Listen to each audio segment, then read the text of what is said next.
Kalau aku pengganti dirinya telah aku matikan, maka yang wujud itu aku. Yang melihat dan mendengar itu aku. Yang berkata mengetahui hidup itu aku. Allah pasang badan Bapak Ibu. Disitulah Bapak Ibu paham bahwa diri Bapak Ibu la haula wala quwata illa billah. Mana yang diri la haula? Mana yang diri illa billah? La haula wala quwata, diri yang tidak ada daya dan upaya. Inilah yang jasmani ini. Ini yang diri yang zahir. Yang kawin ya. Yang kawin ini diri yang la haula wala quwata. Tidak ada daya dan upaya untuk melihat, mendengar, berkata dan hidup. Yang illa billah, melainkan hanya Allah. Allah itu yang illa billah pada diri. Ini yang disebut namanya dengan ruh. Ruh itu yang dikatakan hayat. Hayat itu aku. Maka pada saat kita telah merasakan akan kehadiran Allah pada hati, pada rasa, itu namanya Bapak Ibu telah khusyuk namanya. Itu rasa tu Bapak Ibu. Tapi lu menengok lagi dah. Belum melihat, tapi sudah bisa merasakan hadirnya Allah itu pada diri. Kemudian yang terakhir Bapak Ibu, kalaulah ruh ini khusyuk di dalam solat, bagaimana khusyuknya ruh dalam solat? Khusyuknya ruh dalam solat, dia betul-betul sudah menyaksikan yang dia sembah. Dia telah menyaksikan yang dia ingat, bahwa sesungguhnya yang dia ingat, yang dia sembah, dia telah melihat. Inilah maqam tauhid. Apa kata Allah melalui nabinya? Anta'budallah ka'annaka tarahu. Sembah olehmu Allah seolah-olah kamu melihat Allah. Itu arti terjemah itu. Maknanya, sembahlah olehmu Allah sebenar-benarnya kamu menyaksikan Allah. Siapa solatnya tidak menyaksikan Allah, batal. Man nazara ila say'in malam yarallah fihi fahuwa batil. Siapa yang melihat sesuatu pada tubuhnya, pada ruhnya, pada dirinya, lalu dia tidak mampu memandang Allah pada dirinya, fahuwa batil, itu pandangan yang berdosa. Kalau itu sudah dikatakan pandang berdosa, maka solatnya batal. Ini yang dimaksud oleh Allah. Buka surah Al-Hijr ayat 99. Kalau tidak salah betul tu Bapak Ibu. Apa kata Allah? Nah, ini lihat. Wa'bud rabbaka hatta ya'tiyakal yakin. Sembahlah Rabbmu hatta ya'tiyakal yakin, sehingga betul-betul terbit di dalam hatimu, terbit di dalam ruhanimu, terbit di dalam rahasia dirimu suatu keyakinan. Jadi beribadah, menyembah Allah itu betul-betul terbit di dalam ruhani Bapak Ibu suatu keyakinan. Kalaulah menyembah Allah itu mesti yakin, lalu apa yang dikatakan yakin? Lihat. Yang dikatakan yakin kata Rasul, al-imanu kullu. Yang dikatakan yakin itu adalah iman yang sempurna. Kalaulah yakin itu iman yang sempurna, lalu iman yang sempurna itu seperti apa kata Rasulullah? Iman yang sempurna itu al-iman antu'minu biru'yatillah. Antu'minu biru'yatillah. Iman yang sempurna itu di mana kamu betul-betul sudah menyaksikan Allah secara nyata dan sempurna pada dirimu. Makanya sholat itu mesti sampai kepada musyahadah, menyaksikan. Kalau kita sudah menyaksikan Allah di dalam sholat, maka itulah yang disebut namanya maqam tauhid, maqam musyahadah itu. Inilah namanya sholat yang sah, sholat yang diterima. Pada saat itu kita menikmati lagi Bapak Ibu. Nikmat. Kenapa? Yang memandang dengan yang dipandang esa dia. Yang menyembah dengan disembah esa dia. Ini yang Allah katakan, wa ani'buduni hadza siratim mustaqim. Akulah yang menyembah dan memuji diriku sendiri. Inilah jalan yang benar. Pada saat itu apa kata Allah? Kif ya Muhammad, ana rabbaka usolli. Berhentilah engkau hai Muhammad yang mengaku diri engkau yang solat. Ana rabbaka usolli. Akulah Rabbmu yang solat itu. Akulah yang menyaksikan akan diriku sendiri. Itulah yang dikatakan as-salatu li zikri. Solat itu mengingat aku. Si zikri itu Allah. Si zikri itu yang solat. Zikri itu nama lain daripada Allah. Kalaulah zikri itu nama lain daripada Allah, maka si zikri itu yang Allah. Kalau si zikri itu yang Allah, zikri itu yang solat sebenarnya. As-salatu li zikri. Si zikri itulah yang solat. Inilah jalan yang benar. Itu nikmat solatnya Bapak Ibu. Jadi jangan Bapak Ibu menilik-nilik keluar ke dalam diri meniliknya tuh. Pada saat kita telah mampu menilik ke dalam diri, pada saat itulah hilang diri Bapak Ibu, nyatalah wujud Allah di situ. Makanya kesempurnaan tiada menjadi ada dia. Yang ada itu hanya Allah. Disitulah letaknya Allah berdiri dengan sendirinya. Itulah khusyuk. Mesti sampai pada makom ini Bapak Ibu. Tapi kalau kita padakan saja khusyuk kita secara ilmu syariat, yang diingatnya selalu lafaz Allah. Jadi kalau duduk di syariat, yang diingatnya Bapak Ibu adalah tulisan Allah. Tulis syariat duduknya itu mah Allahu Akbar, atau bayangnya kaligrafi Allah doa. Kalaulah kaligrafi Allah itu yang terbayang, itu yang kita katakan Tuhan, maka kita telah menjadikan tulisan Allah ini menjadi sembahan kita, menjadi berhala. Batal salatnya. Apakah tulisan Allah itu yang Tuhan Bapak Ibu? Tidak. Makanya kalau duduk di syariat saja, kita belajar syariat aja, cara mengingat Allah yang diingatnya tulisan Allah. Mesti naik makom kita. Naik makom di torikat. Kalau orang terikat, cara mengingat Allah, yang diingatnya itu bukan lafaz Allah, tapi yang diingatnya itu diri yang bernama Allah. Karena Allah itu bukan Tuhan. Soalnya lagi lihat, lafaz Allah, asma Allah ini bukan Tuhan. Jadi jangan bertuhan kepada Allah. Karena Allah itu nama daripada Tuhan. Kalaulah Allah itu nama daripada Tuhan, lalu yang Tuhan itu yang mana? Yang Tuhan itu adalah dirinya. Dirinya itu Tuhan, namanya Allah. Maka duduk di torikat, dia mengingat diri yang punya nama. Dia mengingat diri yang bernama Allah tuh. Dia mengingat diri yang bernama Allah. Makanya diri dengan nama tidak pernah berpisah cerai Bapak Ibu. Kan itu Ustaz bilang tadi itu cabai dengan apanya tadi? Pedas. Ini cabenya, ini pedasnya. Pernahkah berpisah pedas dengan cabenya? Tidak. Kalau tidak berpisah, lalu pedasnya itu di mana? Pedasnya itu pada cabai. Diri Bapak Ibu dengan nama Bapak Ibu tidak pernah berpisah cerai. Sekarang Ustaz mau nanya, Pak Imam nih, Bapak punya nama kan? Nama Bapak letaknya di mana? Di KTP, di kartu nama, di kakak, atau pada istri? Nama Bapak Ibu letaknya pada diri. Yang mana yang diri tadi? Ini yang dirinya, ruh tuh. Ini yang horinya. Ini yang diri kita. Siapa ruh tuh? Ruh itu yang hayat tuh. Makanya dia tidak berpisah. Satu dia. Coba Bapak sebut lagi tadi spidol. Pak, paling kenal. Spidol. Ini yang spidol tuh ini. Yang kanan. Yang kanan.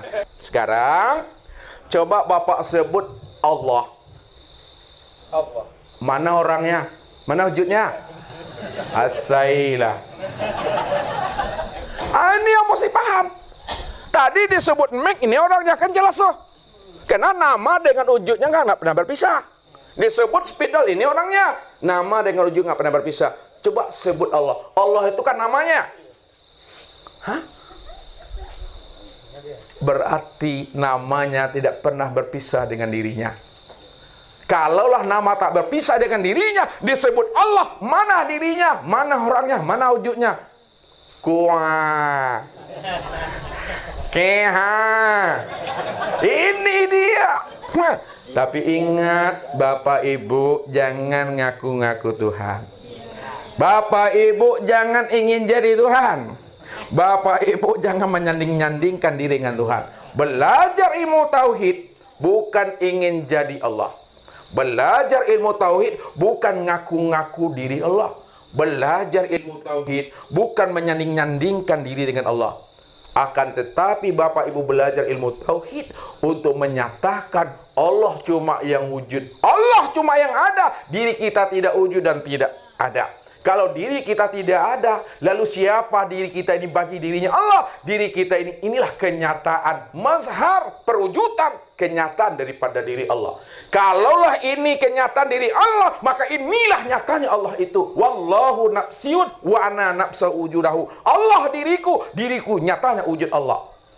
Di situ tak ada pengakuan kita. Jangan ngaku-ngaku. Itu mesti pahaminya. Makanya Allah bilang, wa ni'buduni hadza siratal mustaqim. Akulah yang menyembah dan memuji akan diriku sendiri. Inilah yang benar. Maka tidak ada lagi bahasa mengingat, karena yang sebenar ingat tidaklah mengingat. Hah? Saya bilang, yang sebenar ingat itu tidak ingat, yang tidak ingat itulah yang sebenar ingat. Kalau Bapak Ibu masih mengingat, tandanya belum ingat. Paham artinya itu? Tidak tahu? Nah, Ustaz terima kan? Jangan sok tahu. Orang yang ingat adalah orang yang mengingat. Orang yang ingat itulah sebenarnya orang yang tidak ingat. Yang tidak ingat itulah sebenarnya ingat. Maksudnya, apa makna ingat yang sebenarnya? Ingat itu maksudnya sadari, pahami, sesadar-sadarnya, sepaham-pahamnya, inilah nyatanya diri Allah itu. Itu maksudnya. Makanya tidak ada lagi kata dan suara, la sautun wala harpun. Tidak ada kata, tidak ada huruf dan tidak ada suara. Kata yang tiada terkatakan. Yang sebenar ingat itu maksudnya sadarilah bahwa diri kita tidak ada, yang ada hanya Allah. Disitulah nikmatnya sholat itu.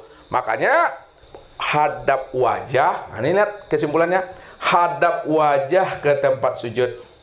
Jangan ke dinding untuk ke tempat sujud, silentkan apa. Hadap wajah ke tempat sujud. Ya. Hadap dada ke Ka'batullah. Mulut membaca ayat, telinga mendengarkan bacaan ayat, akal pikir mengontrol dan mengawasi apa yang dibaca oleh mulut, apa yang didengar oleh telinga, dan apa yang diperbuat oleh anggota tubuh, mulai dari takbir sampai salam. Sedangkan hatinya Bapak Ibu sudah menyaksikan Allah sempurna pada diri sendiri. Dan rasa dan perasaan Bapak Ibu sudah menikmati. Allah itulah yang menikmati dirinya dengan kelakuan dan sifatnya sendiri. Itu maksudnya Allahu Akbar. Itu maksudnya. Nikmati sholat Allahu Akbar. Nikmati. Makanya mesti tahu kita kiblat itu yang mana. Kiblat tubuh itu ke fi'il Allah. Kiblat hati ke asma Allah. Kiblatnya ruh kepada sifat Allah. Kiblatnya sir kepada zat Allah. Zat Allah, sifat Allah, asma Allah, dan af'al Allah sudah nyata pada insan. Makanya insan ini disebut rahasia Allah. Kenapa diri Bapak Ibu disebut rahasia Allah? Karena diri Bapak Ibu tempat sempurnanya memandang zat, sifat, asma, dan af'al Allah. Itulah maksudnya kiblat itu. Pahamilah kiblat secara zahir, pahamilah kiblat secara batin. Ini yang terjadi pada masa Rasulullah. Pada saat sahabat hijrah mengikuti Rasulullah, maka pada saat itu sahabat belum sholat isya Bapak Ibu, ya, kena kegelapan malam, mereka pun ingin mendirikan sholat. Kata sebagian yang lain, kiblat arah ke barat. Enggak, kiblat ke timur. Disitulah mereka punya ijtihad masing-masing. Ada yang ke barat sholatnya, ada yang ke timur arah sholatnya. Karena gelap. Pada saat itu terbagi dua kelompok tadi. Setelah sholat, mereka lanjutkan perjalanan sampai di Madinah. Maka mereka pun curhat dengan Rasulullah. Ya Rasulullah, kami sholat Isya, tapi kami nggak tahu arah kiblat itu ke barat atau ke timur. Maka sebagian kami ada yang sholatnya ke barat, ada yang ke timur. Disitulah turunnya firman Allah, walillahil masyriq wal maghrib fa aynama tuwallu fasamma wajhullah. Barat dan timur aku yang punya, kata Allah. Kemanapun kamu hadapkan wajahmu, ke barat itu wajahku juga, ke timur itu wajahku juga. Apa maksudnya ke barat dan timur wajahku juga? Karena barat dan timur wajahku ke sini menghadapnya. Bapak ibu menghadap ke barat, ini yang kiblat Tuhan. Hadap ke timur, ini yang wajahku. Hadap ke utara, ini yang wajahku. Hadap ke situ, ini yang wajahku. Ini maksudnya. Bagaimanapun bapak menghadap sama ustadz, bapak ibu duduknya di kiblat. Ke sana hadapnya kiblat, ke situ kiblat secara makna hakikat. Maka hiduplah kita selalu di dalam kiblatnya Allah. Makan kiblat, minum ke kiblat. Maksudnya apa? Kiblat Allah tuh memandang kepada dirinya, dirinya nyata pada insan. Insan ini tempat memandang zat. Zat itu rahasia bagi manusia. Sifat Allah ruh bagi insan. Asma Allah hati pada insan. Afal Allah itu tubuh pada insan. Maka kumpulan tubuh, hati, ruh, sihir, ini disebut wujudullah.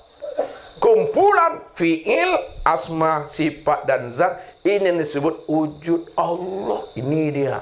Ini yang dikatakan wajah Allah. Ini wajah tu wajahiyah. Aku hadapkan wajahku kepada wajahnya Tuhan. Wajah yang mana? Wajahku itu wajah Muhammad. Wajahnya Allah itu tempat memandangnya kepada wajahku yang bernama Muhammad. Siapa yang sudah mampu memandang Muhammad pada dirinya, sudah terpandang wajah Allah. Karena wajah Allah itu sudah nyata pada Muhammad. Disitulah Rasulullah mengatakan kepada Umar, wahai Umar, man ro'ani faqad ro'aul haq. Wahai Umar, apabila engkau mampu memandang diriku, sudah sama kamu memandang Allah pada diriku ini. Apa maksudnya? Apa kata Rasulullah? Wahai Umar, apabila engkau telah betul-betul memandang Nur Muhammad, Nur Muhammad itu sudah jadi batang tubuhku, Nur Muhammad itu sudah menjadi rohku. Siapa yang sudah mampu memandang Nur Muhammad, sudah jadi tubuh dan rohku, sudah sama kamu memandang Allah. Karena Muhammad itu adalah kenyataan untuk memandang wajahnya Allah. Khalaqtuka li ajli. Aku jadikan dirimu tempat memandang nyatanya aku, karena akulah yang wujud dan nyata pada dirimu. Anta ana, ana anta. Itulah makna kul huwallahu ahad. Hei Muhammad, engkau itu aku itu engkau. Maka disitulah Allah mengatakan, Allah itu namaku, Muhammad itu wujudku, Adam itu rupaku, insan itu rahasiaku.